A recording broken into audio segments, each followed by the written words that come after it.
Sejam muito bem-vindos para mais um Tabelando Podcast, este podcast que fala de futebol, que fala de futebol europeu e fala de Premier League. Eu sou o Jota, estou aqui com o Fernando, a gente vai falar da jornada, hoje a gente vai falar da jornada 11 da Premier League, que mexeu um pouquinho com o topo da tabela ali também, com alguns resultados até surpreendentes e algumas fases, algumas coisas interessantes pra gente falar.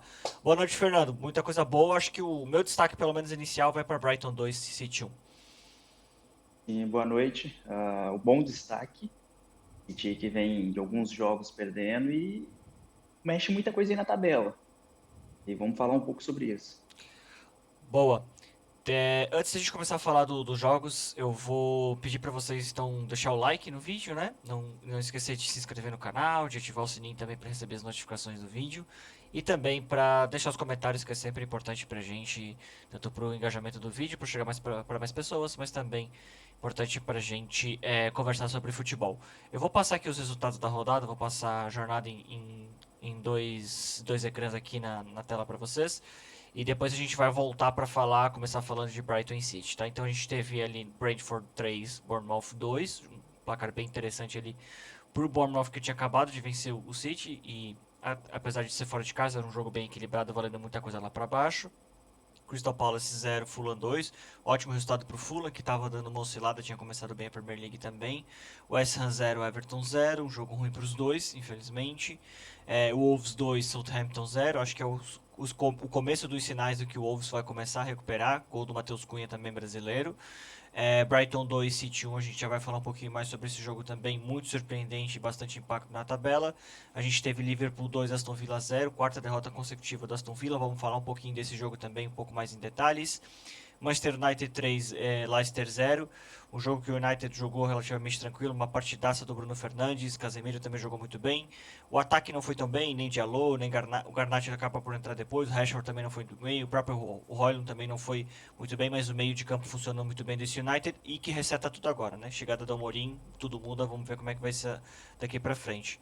Tivemos também Forest 1, Newcastle 3, foi um jogo bem interessante, um jogo de dois tempos. O Forest dominou completamente o primeiro tempo e desligou completamente no segundo tempo. E o Newcastle conseguiu fazer os gols e que o Forest não conseguiu resolver no primeiro tempo também. Placar ruim para o Forest, que estava brigando lá em cima, mas a gente sabia que era um jogo complicado e o Forest sabia que ia ser difícil ficar lá em cima, mas a gente vai ver na tabela que o Forest ainda está com muito campeonato e muita possibilidade também nessa derrota que acaba complicando tudo. Para o Newcastle muito bom também este placar. Tivemos Tottenham 1, Ipswich 2, um jogo completamente atípico do Tottenham, um jogo bem abaixo, jogou os últimos 25 minutos, 20, 25 minutos conseguiu jogar alguma coisa. Fora isso, o Ipswich foi até um time melhor e é um Tottenham muito oscilante e a gente não sabe nem se o Postecoglou fica nesse time porque não está conseguindo entregar e dentro de casa conseguir perder para o Ipswich é um impacto bem grande dentro do vestiário e para a diretoria. Então, a gente vai fazer alguns comentários desses jogos também. E Chelsea 1, Arsenal 1, esse a gente vai falar um pouquinho mais também. São os três jogos que a gente vai falar mais, tá? Então, Brighton e City, Liverpool e Aston Villa e Chelsea e Arsenal. E vamos dar uma passadinha em United, vamos dar uma passadinha em Tottenham, em Forest e Newcastle também, tá? Bom, começando falando então de Brighton 2, City 1, né? Foi um jogo no qual o City dominou bastante no primeiro tempo, foi muito bem no primeiro tempo, na verdade, né? Então começa muito bem, sai na frente do placar também, vai para o intervalo ganhando, inclusive. Só que o segundo tempo é muito ruim. Um pouco parecido do que aconteceu com o Sporting, né? O Sporting também, ali no caso, não conseguiu fazer mais gols no primeiro tempo. Até o Sporting consegue empatar no primeiro tempo, que não foi o caso do Brighton. Mas o time baixa muito de intensidade, o segundo tempo é muito ruim. A nível de intensidade não consegue girar tanto. Então o City ele consegue mostrar que tem muita força, mas não está conseguindo manter isso durante o jogo.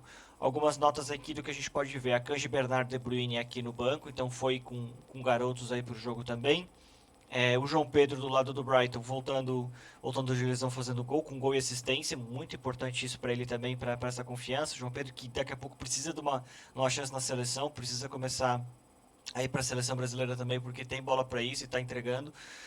O Baleba, eu gosto muito dele, fez uma partidaça, entrou no segundo tempo também, fez uma partidaça, deu outro ritmo para esse Brighton, dominou completamente o meio campo, engoliu o Kovacic no meio campo do City também. Achei o Walker e o Gundogan muito mal, muito abaixo. O Gundogan mesmo não vem fazendo boas partidas, não fez nenhuma boa partida ainda pelo City desde que voltou. O Walker não está numa rotação boa, é uma temporada difícil para ele, tem sofrido bastante com dinamismo e velocidade do jogo. O Foden ainda não voltou nem se a sombra daquele que foi o melhor jogador da Premier League da temporada passada também, então isso acaba impactando, né, nessas questões do City, né? E o City chega então para 4 derrotas consecutivas, né? Primeira vez desde 2021 que o City perde um jogo depois de virar o intervalo vencendo. Isso é raríssimo. O City conseguir tomar essa virada, no caso, ainda mais vencendo no primeiro tempo. Primeira vez que o Haaland, aqui um fato interessante, primeira vez que o Haaland perde um jogo na Premier League fazendo gol. Ele nunca tinha perdido um jogo na Premier League se ele tivesse feito gol no jogo. É a primeira vez que isso acontece. Inclusive tem uma imagem bem legal, entre aspas, emblemática ali no gol de empate do João Pedro. O Haaland dá um chilique lá no ataque. Ele está completamente isolado, irritado com o time. E a imagem do segundo gol nem mostra, mas com certeza estava pior ainda, né? E desde 2006, o City não perdia 4 partidas consecutivas. E é a primeira vez que isso acontece também na carreira do Guardiola. Então acho que o resumo da ópera desse jogo que a gente pode dizer é crise no City. 4 jogos sem vencer é muita coisa para esse time, no caso, que dificilmente deixava escapar um jogo a nível de campeonato. Quantas vezes foi lá no topo por causa de 1, 2, 3 pontos acabava ganhando o campeonato. Continua vice-líder, desse aspecto não é uma crise, mas cada vez mais vê o Liverpool escapar e o Liverpool vai aproveitando as oportunidades no que diz respeito a isso, né? Acho que muito mal o City, pelo menos do que eu pude ver, né? Segundo tempo foi muito mal. Primeiro tempo o Brighton não conseguiu jogar tanto, o City dominou muito as ações, mas no segundo tempo só deu Brighton praticamente, né? Sim, o Manchester City praticamente só jogou o primeiro tempo. Entrou num jogo só o primeiro tempo, intervalo, foram embora para casa e colocaram algumas pessoas aleatórias dentro de campo. Não voltou para o segundo tempo. Uhum. E são os dois times que possuem mais posse de bola da Premier League. Impressionante o trabalho que o Brighton vem fazendo. Tanto é que o primeiro time com maior posse de bola da Premier League é o Brighton, nem é o Manchester City. Uhum. Então é impressionante que o trabalho que o Brighton vem fazendo. Tá ali na parte de cima da tabela, brigando ali, quem sabe, uma vaguinha na Champions League. Fez um bom trabalho aí no jogo, conseguiu a vitória. Uhum. E o Manchester City é crise, né? Porque 4 jogos, quatro jogos seguidos com derrota, isso liga um sinalzinho de alerta daí pro Guardiola. Exatamente. Só uma nota, né? Os 2 gols do Brighton saem de jogadores que vêm do banco, do O'Reilly e do João Pedro, né? Então é importante essa nota também, porque é a mexida do próprio Husler que dá efeito. O Baleba também é outro que vem do banco e também ajuda muito. Então, assim, essa mexida que ele deu no time deu um outro gás, uma outra cara para esse time também.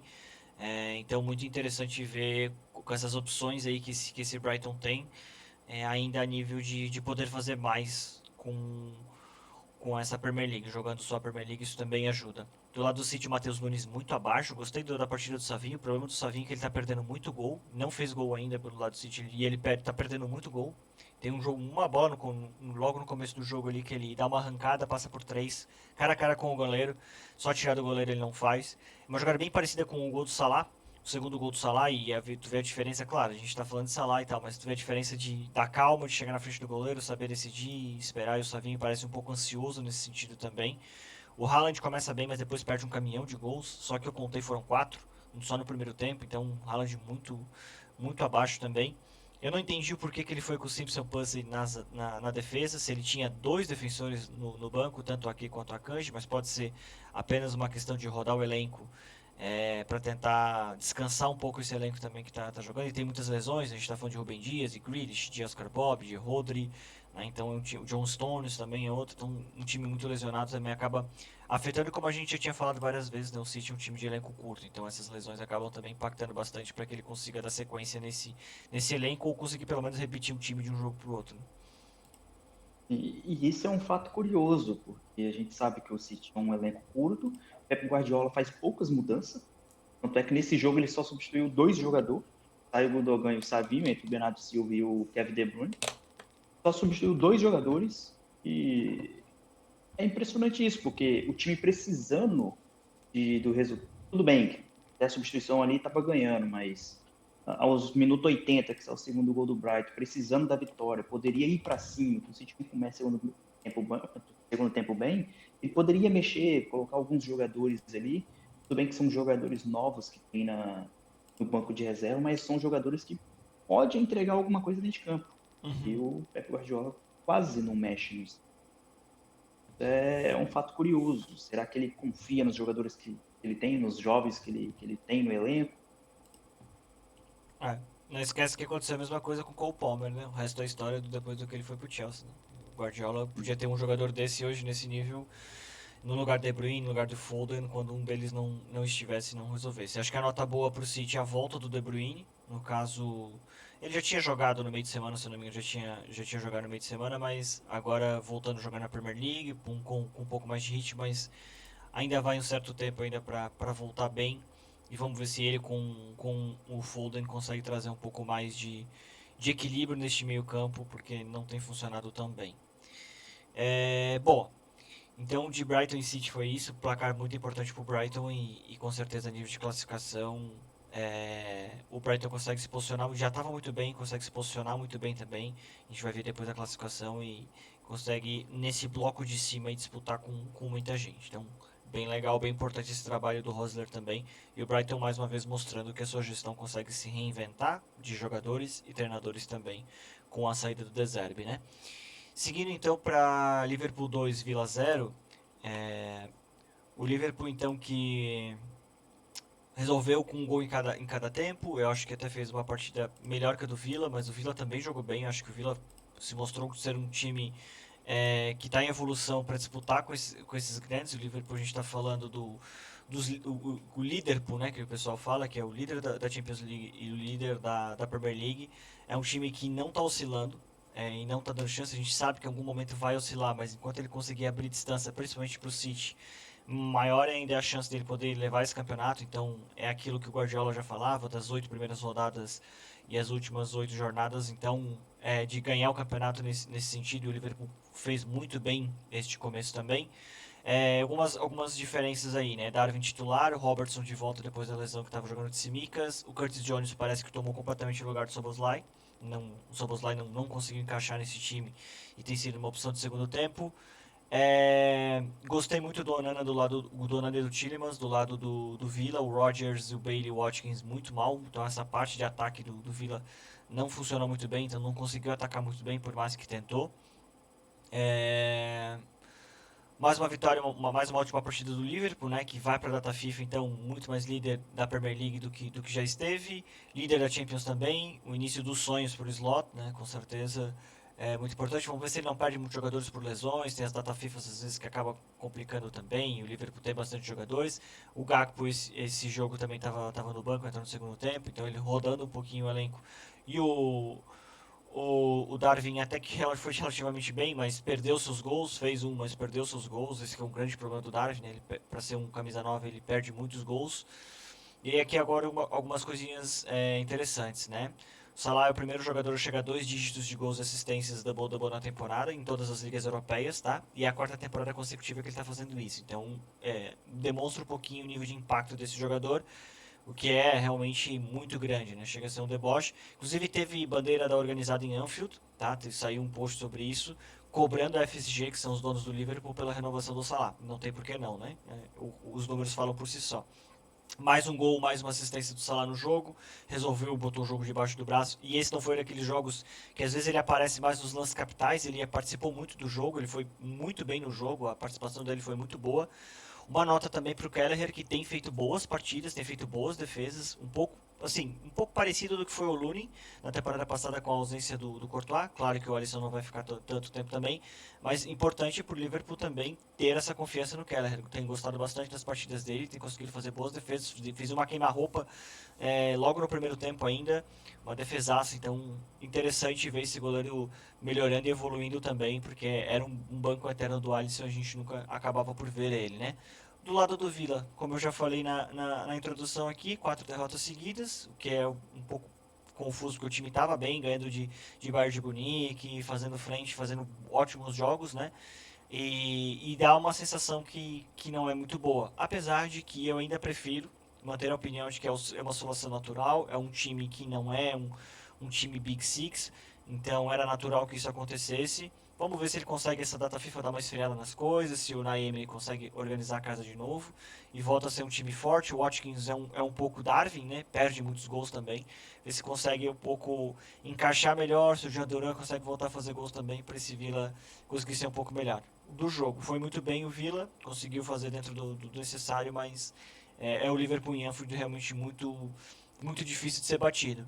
E para passar para ti, Fê, falha clamorosa do Diego Carlos no gol do Salah, né? Tava muito bem na partida, mas ele, uma atrapalhada assim, não tinha campo todo pro Salah correr, ele vai tentar dar uma cabeçada, cabeça em cima do Salah, a bola corre para as costas dele, então ainda mais um zagueiro mais lento como ele, com o Salah correndo de frente para ele, era uma missão impossível e o resultado é o gol no final, né? Então, realmente, a falha acaba marcando um pouco o jogo do Diego, mas o jogo foi realmente bom, assim, eu gostei, da parte defensiva foi o melhor do Villa, só que o segundo gol acaba definindo o jogo e resolvendo tudo em Anfield também, né? Mas o jogo também, e acho que em nenhum momento, né, Fê, o jogo esteve perigando pro lado do Liverpool, né?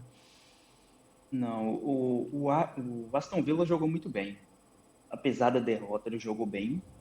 Os dois gols do Liverpool foi contra-ataque, ali a saída ali com o Salah. Até que o primeiro gol é a assistência dele. E se o Liverpool, no primeiro tempo, conseguiu a vitória, ele foi para o intervalo ganhando, pode agradecer o Keller, né? Porque as defesas que ele fez no primeiro tempo ajudou muito o Liverpool. Uhum. Claro que o melhor em campo é o Salah, indiscutível isso, mas tirando o Salah, o Keller é o melhor em campo ali praticamente. Então, o Liverpool teve algumas chances, o Aston Villa, mas não aproveitou. Apesar de ter jogado bem, teve muitas chances, não aproveitou, o ataque não vem aproveitando isso, e tá faltando a vitória para Aston Villa. O time não é ruim, é um time bom, e é um time que consegue brigar ali pro vaga na Europa League, então é o time para brigar junto com o Brighton, Nottingham Forest, é um time que tem elenco, tá faltando a vitória para eles. É mais uma fase, né? Foram 4 jogos aí sem vitória, mas acho que é mais uma questão de fase. Só uma nota pra gente passar pro próximo jogo. É bem diferente que o Vai, vai. City, 4 jogos sem vitória, e o Aston Villa, 4 jogos sem vitória. A gente considera o City mais uma crise por tamanho do City, o Pep Guardiola, Nível de o elenco exigência, que né? o City tem. E a exigência é totalmente diferente um time para o outro. Sim. E esse Liverpool vai pra mais um jogo, mais uma rodada sem tomar gol, né? Funcionando muito bem com o Konate e com o Van Dijk, a defesa está muito bem sincronizada ali. A volta do Robertson ajuda, porque com certeza é um lateral que defende muito bem também. E o sistema defensivo do Liverpool é uma coisa assim de tirar o chapéu, realmente É a tá muito melhor bem. defesa do campeonato. Sim, sim. Disparada, né? Só tomou 6 gols. A segunda melhor defesa é do Nottingham Forest, que tomou 10. É, É disparadamente a melhor defesa do campeonato. exatamente. Então, realmente um trabalho bem legal do Slot também, deste lado defensivo. A gente olha tanto pro ataque, Luiz Dias fazendo hat-trick na Champions, o Salah agora resolvendo jogo sem jogo também. E a gente não pode esquecer dessa parte defensiva. Van Dijk está numa ótima forma física, parece que voltou aquele Van Dijk ali de 2021, que tinha baixado bastante depois disso. E bom ver desse Liverpool. Boa. Então, passando de Liverpool e Villa, que foi realmente um jogo bem legal de ver, um jogo bem interessante, passamos para Chelsea e Arsenal. Chelsea e Arsenal, que era o jogo que mais prometia a nível de tamanho, né? O jogo no Stamford Bridge. E acho que foi um jogo, pra mim, assim, um jogo bem nota 7 do que eu pude ver. Eu esperava um pouco mais do jogo. Acho que o jogo não foi ruim, mas o jogo também não foi daqueles jogos assim de brilhar os olhos, né? Gostei muito da partida do Pedro Neto, que pra mim tá mais do que claro que é o titular. O Sancho já foi, 3 jornadas seguidas ele como titular. O Palmer me parece que em jogos grandes ele não aparece tanto, mas ainda é muito novo, tem muito tempo para desenvolver, tem toda uma questão emocional dos jogos grandes e também o nível de enfrentamento é um pouco mais pesado para ele em jogos grandes. Mas até agora nada muito crítico, assim, só não aparece tanto quanto eu esperava. Mais uma partida muito boa do Caicedo e do Lave, eu gosto muito dessa dupla de volantes, para mim é uma das melhores do mundo. Gosto muito, os dois foram contratados, na verdade eram para estar disputando a posição, e os dois estão jogando juntos e tem funcionado muito bem para liberar esse time que é muito ofensivo também. O Madueke fez até uma boa partida, mas eu não gosto dele, eu não tenho gostado dele. Fez até uma partida assim, nota 6 se esforçando, mas pra mim é um jogador que não tem físico, não tem uma grande finalização, tem mais, assim, o melhor da jogada dele é um contra um, mas não consegue driblar quando a defesa está posta, está estática. Não sei, eu acho que pro tamanho desse elenco, acho que eu já falei isso aqui, né, Fê? Pro tamanho desse elenco tem opções melhores. Talvez até o Sancho fosse uma opção melhor que o Madueke. Claro, pode estar o Enzo Maresca considerando o fator de recomposição defensiva, que o Madueke faz muito mais a pontos do que o Sancho faria voltando. Então tem algumas outras questões que teria, mas talvez testar um pouco mais o Mudryk, o próprio Nkunku. Então acho que teriam outros jogadores que poderiam ser testados nessa estrutura onde até o Palmer poderia vir para a direita e poderia se testar um meio de campo com Enzo Fernandes, Lavia e Caicedo, que fica um meio de campo um pouco mais pegador, um meio de campo com não tanta talvez probabilidade de criação, mas daí tu tens um Palmer na direita, tens o Pedro Neto na esquerda que está jogando muito bem, então acho que tem mais opções nesse sentido, tá? O gol do Arsenal é o que o Arsenal estava mais esperando, né? O jogo foi 1-1, a jogada do Odegaard, essa é a grande nota do jogo como um todo, é a volta do Odegaard, porque ele é um luz no sopro de uma escuridão que era de criação esse Arsenal, e o gol relata muito isso, assim, tá todo mundo numa entrada de um lado do campo, na entrada da área, e ele acha o passe por cima, por elevação, acha o Martinelli sozinho, gol pro Martinelli, bom para tentar voltar a confiança, que tá difícil, tá faltando sequência, mas vamos ver se o Odegaard consegue dar uma ajeitada nesse time, nesse sentido, a nível de criação. E o gol é basicamente isso, né? É essa luz. O gol do Chelsea é muito bonito, o gol do Pedro Neto, uma panca de fora também. Apesar de que eu achei que o Arsenal deu um espaço gigantesco. Os dois volantes não estavam ali, nem o Partey nem o Rice, os dois na linha de defesa. Era uma linha de 6 jogadores do Arsenal, sem ter necessidade. E o Pedro Neto de frente. E tem um ótimo remate também, então um gol muito bonito.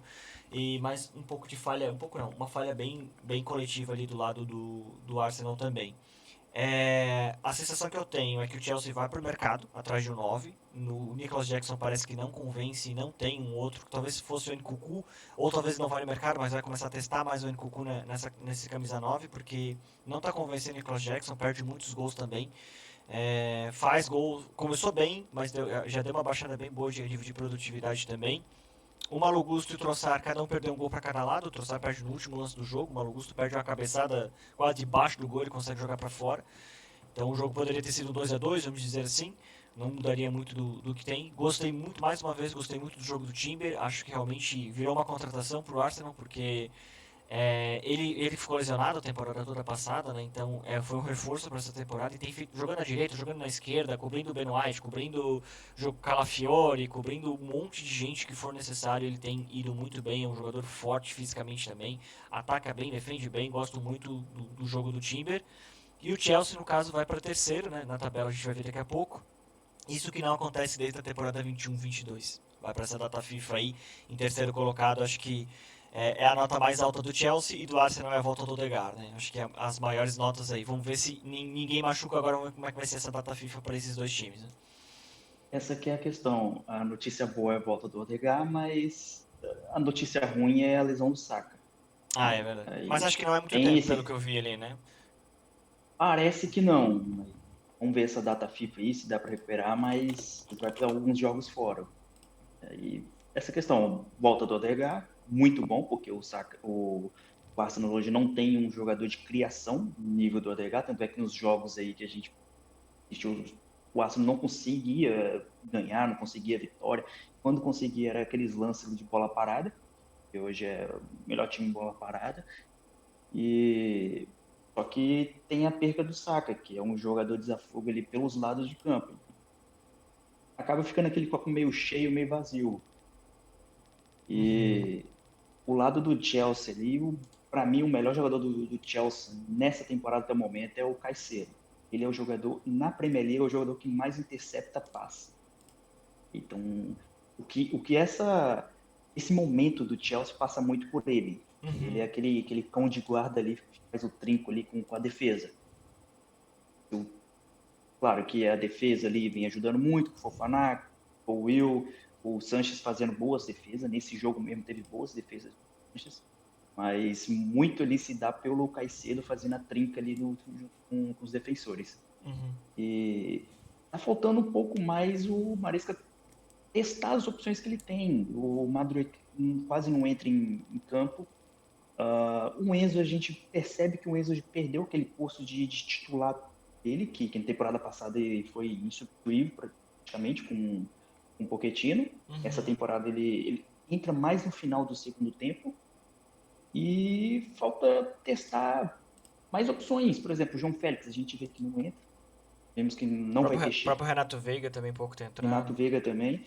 E são jogadores que foram contratados para essa temporada e pouco se joga. Nem 5, 10 minutos não entra Uhum. em campo. Então, a gente sente essa falta de o técnico testar mais essas opções.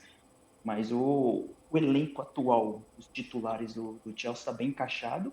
Foi um jogo muito bom de disputa de espaço. O jogo foi jogado em espaço curto Uhum. e sempre tinha alguém na sobra ali.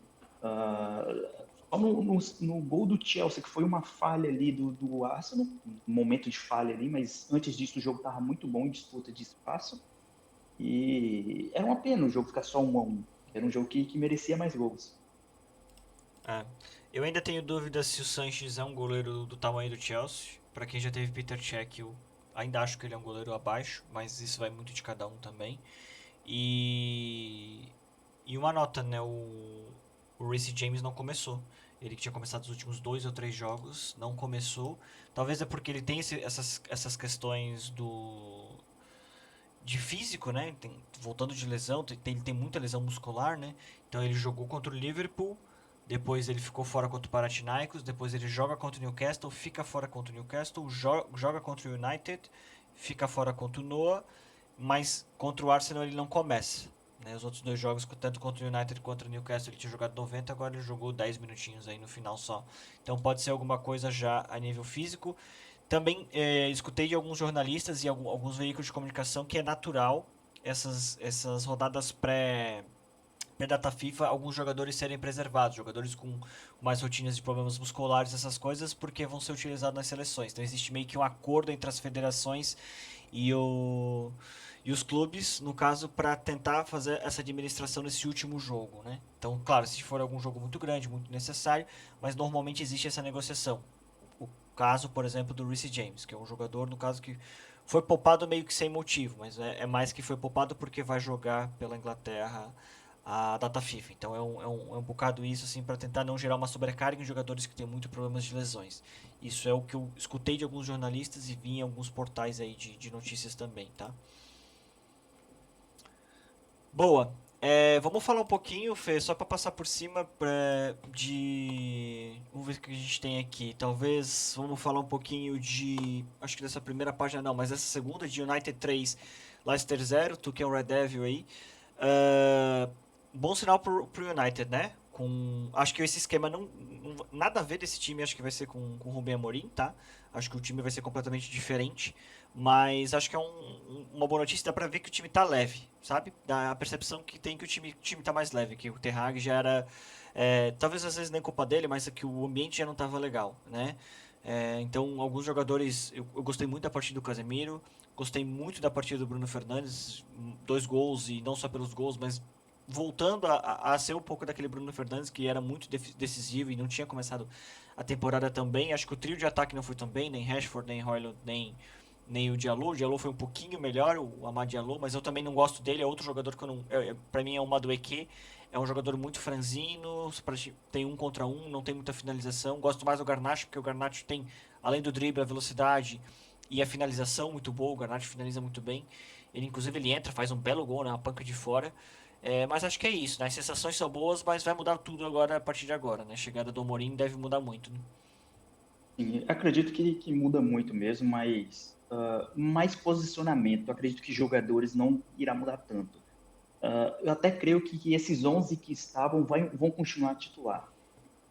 São praticamente, se colocar num papel, é os melhores que tem no United. A não ser chegar na janela de inverno e surgir contratações. Uhum.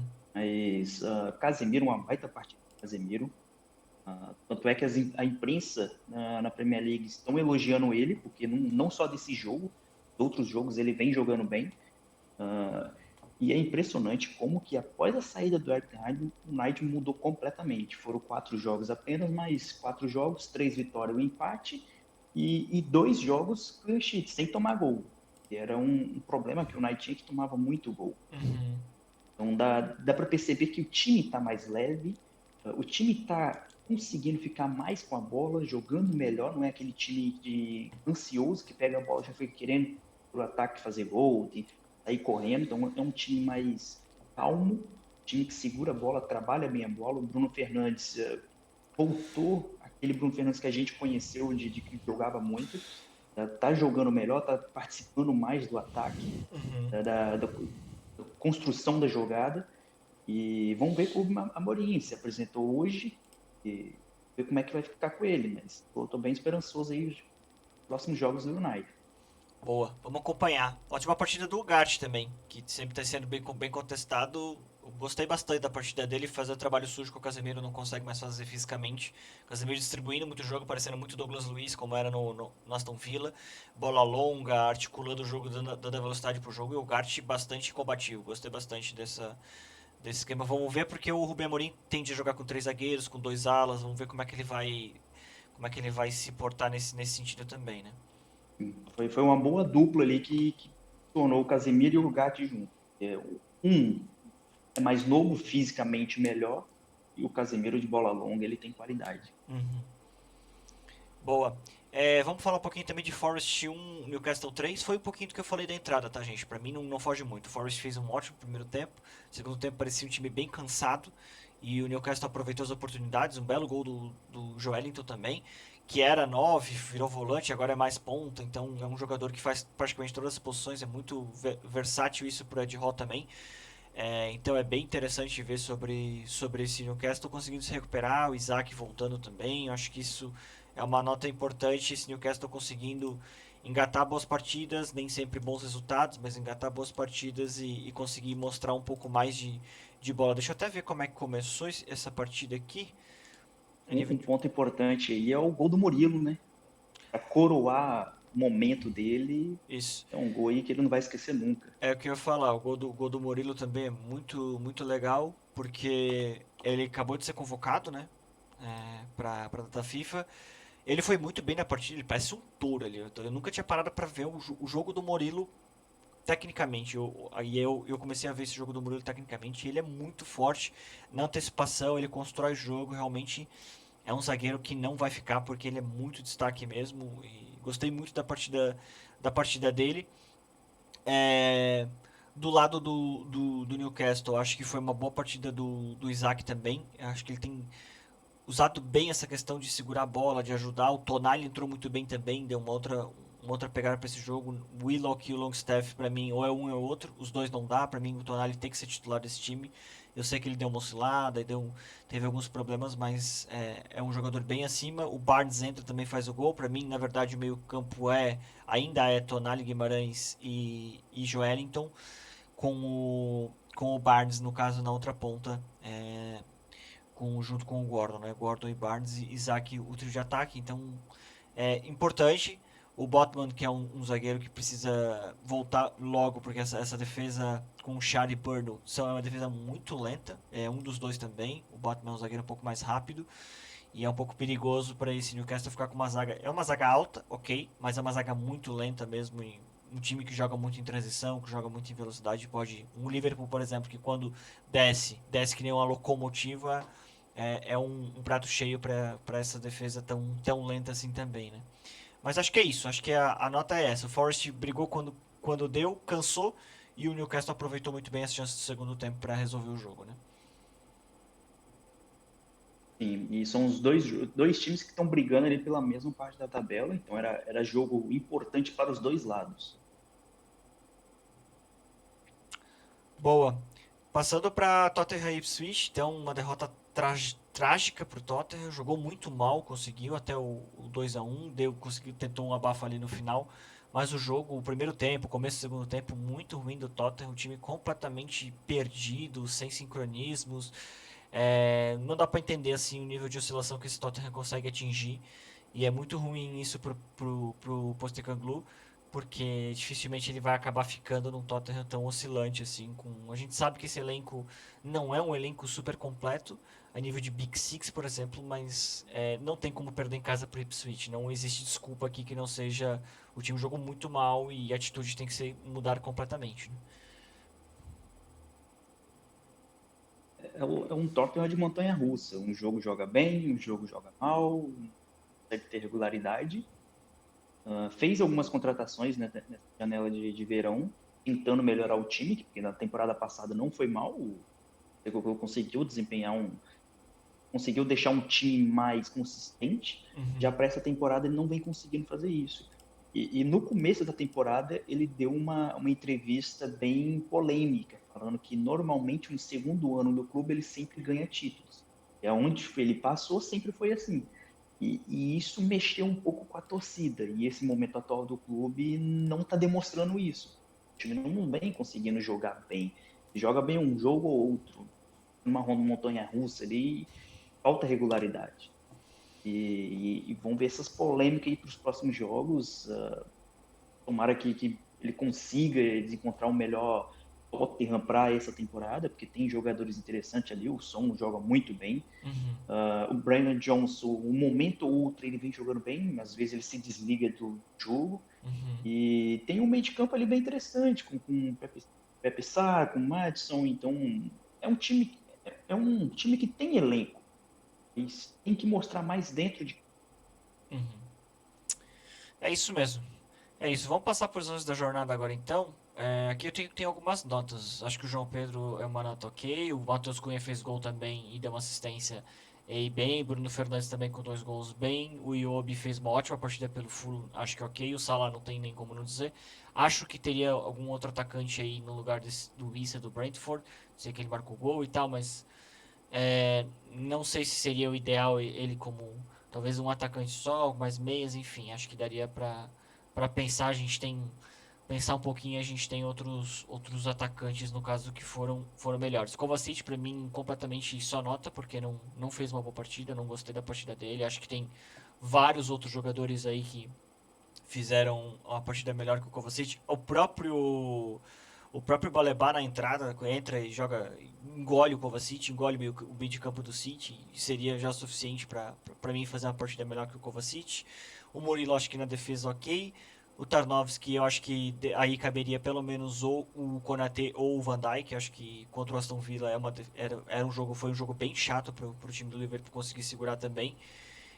Então, acho que algumas coisas contestadas. O Issa não colocaria, o Kovacic não colocaria, nem o Tarnowski eu colocaria. O Anderson, eu não vi muita partida dele, então não posso nem dizer. Mas esses três, com certeza, eu não colocaria nesses 11 da jornada.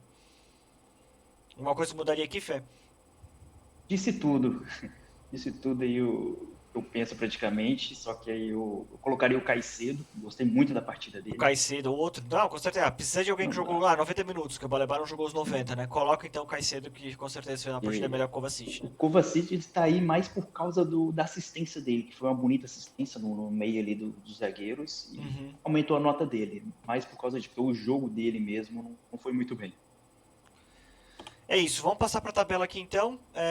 Então o Liverpool, primeiro colocado 28 pontos, já são 5 para o Manchester City. Esse aqui o Liverpool começa a sentir o momento que o Manchester City está dando esse escorregado e o Liverpool consegue dar essa desgarrada, porque ele sabe que ele vai oscilar em algum momento. Então é muito importante já essa diferença. No caso, a diferença de saldo também já é bem considerável. O City então com 23. E aqui começa a briga boa, que do nono ao terceiro colocado é um ponto de diferença. Então assim, aqui realmente embolou todo mundo e ficou Chelsea, Arsenal, Nottingham, Brighton, Fulham, Newcastle e Aston Villa. Chelsea, Arsenal, Nottingham e Brighton com 19, Fulham, Newcastle e Aston Villa com 18. Então realmente está todo mundo muito empatado. Então tu pode estar completamente fora de competições europeias, como tu pode estar na Champions direto. Claro, tem muita coisa para acontecer, muito jogo para rolar, muito confronto direto aqui, mas é legal a gente ver isso porque a gente está chegando a 11 jornadas da Premier League e a gente tem do terceiro ao nono que a gente sabe que é uma camada de times que vai entregar coisa boa pra gente. Chelsea, Arsenal, Nottingham, Brighton, Fulham. Fulham fez um jogaço contra o City também. Newcastle, Aston Villa. Então tem muita gente entregando muita coisa, eu acho que nessa camada. Do Tottenham para baixo já acho que é um outro nível. O jogo já jogado já é uma outra coisa, mas do Aston Villa até o Chelsea. Eu acho bem legal de ver essa tabela desse jeito, porque nos dá uma sensação de que a gente vai ter toda a jornada, a gente vai ter aí 2, 3, 4 jogos aí muito bons, porque esses times vão estar se enfrentando. É muita gente ali para não estar se enfrentando no campeonato, né, Fê? E isso melhora mais a visibilidade do campeonato. É. Não fica aquele campeonato que está sempre os 4 primeiros, sempre muito distante dos demais. Bem isso. Depois, Brentford 11º com 16, United 12º com 15, subindo. O United acho que pode chegar naquele bloco. O United pode ser, para mim, é o time que dá sensações de chegar naquele bloco. Vamos ver se o Tottenham se organiza e chega também. Imagina que legal seria um bloco com 10 times que todo mundo pode pegar de, sei lá, de quarto, de terceiro, quarto em diante, ali até 10º. Então seria bem legal da gente ver. Bournemouth 13º com 15, o West Ham 14º com 12, ninguém nem sabe como, porque o trabalho é muito ruim. Everton 15º com 10, Leicester 16º com 10, muito mal também o Leicester, não gostei nada do jogo contra o United, pouco conseguiu fazer, perdeu um gol só ali com o Ndidi no começo do jogo, mas depois pouco conseguiu competir com o próprio United. Ipswich com 8, Crystal Palace então 18º abre a zona de rebaixamento com 7, Wolverhampton chega a 6 com 19 e Southampton vai para último com 4, então o Wolverhampton já dá um pequeno passo. Acredito que vai saltar. Eu acho pouco provável que o Wolverhampton caia. Para mim é mais provável que Leicester e Ipswich disputem mais essa terceira vaga, se é que o Crystal Palace vai acabar por ficar por ali também, né? Boa, vamos passar para a próxima jornada. Alguma coisa aqui de tabela, Fê? Vamos falar da... Você pode ir para a próxima jornada, que aí vai ter jogos aí que vai envolver a tabela também. Boa. Então a gente tem uma data FIFA agora, tá, gente? Então a próxima jornada é só para dia 23, então daqui a 12 dias, né? Então, abrindo a jornada dia 23, Leicester e Chelsea fora de casa, mas acho que boa possibilidade aqui de Chelsea. Arsenal e Forest, bem legal esse jogo aqui de acompanhar. Vamos ver se o Arsenal não volta com ninguém machucado da data FIFA e se o Odegaard consegue entregar um pouco mais de jogo. Forest, vamos ver se acaba tendo a segunda derrota, acabou perdendo agora pro Newcastle. Vamos ver como é que acontece isso também. Aston Villa e Crystal Palace, ótima oportunidade pro Villa recuperar o caminho das vitórias, voltar a ganhar. Em casa, então muita responsabilidade do Villa aqui nessa vitória também. Bournemouth e Brighton, acho que pode ser um jogo interessante, porque é fora de casa para o Brighton e o Bournemouth é um time que já ganhou de City, então é um time que tem a sua chatice ali para jogar, é um time que consegue competir minimamente também. Everton e Brentford valendo muita coisa lá para baixo também, o Brentford está até um pouco mais para cima, então muito olho para esse Everton que pode começar a entrar num declínio, vamos acompanhar também. E depois a gente tem do outro lado, então, ainda no dia 23, Fulham e Wolves. Acho que é um jogo bem legal de acompanhar, um jogo bem equilibrado, mesmo que o Wolves esteja lá embaixo. Acho que é nível de time, os dois estão bem competitivos. Manchester City e Tottenham, que pode ser muito ruim para o Tottenham aqui, porque o City pode vir completamente mordido, né? Dessa sequência deles, então vamos ver, ou pode ser até uma oportunidade para o Tottenham engatar a quinta derrota do City. Acho pouco provável que isso aconteça, mas até um jogo às vezes por empate, porque os dois não estão muito bem e vamos ver como é que vão voltar dessa data FIFA. Southampton e Liverpool, o Liverpool tem que fazer o dever de casa aqui, porque é daqueles jogos que não pode deixar escapar ponto, porque sabe que isso pode ficar caro lá na frente quando o City engatar, quando às vezes algum outro time engatar também. Ipswich e Manchester United, uma ótima oportunidade para o United e para o Rubem Amorim começar bem. Acho que o Ipswich não é um time, assim, por mais que fez um bom jogo contra o Tottenham, é muito mais porque o Tottenham jogou muito mal do que o Ipswich conseguiu produzir, assim, no nível acima, né? E Newcastle e West Ham, um jogo para o Newcastle também fazer vitória em casa para chegar no bloco lá de cima. Então tem bastante coisa aqui, bastante coisa interessante. Esse Manchester City Tottenham é interessante, o Newcastle a nível de pontuação é interessante também. Esse Fulham e Wolves é um jogo bem equilibrado também, né? Então tem bastante coisa boa aqui, né? Tá aqui para os jogos aí, a Arsenal e Forest, que são dois times ali tão próximos na tabela, o quarto contra o quinto lugar. Uhum. E esse Manchester City e Tottenham. E aí o Tottenham pode emplacar aí a quinta derrota aí do City, ou o Tottenham pode se complicar de vez aí na tabela. Exatamente. Pessoal, o que a gente tinha então de Premier League para hoje era isso, tá? Não esquece de deixar o like no vídeo, de seguir o canal, de ativar o sininho, deixar os comentários que ajuda também. E essa foi a 11ª jornada e a gente volta no resultado da 12ª jornada com a avaliação da jornada da Premier League, tá? Um abraço a todos, até a próxima.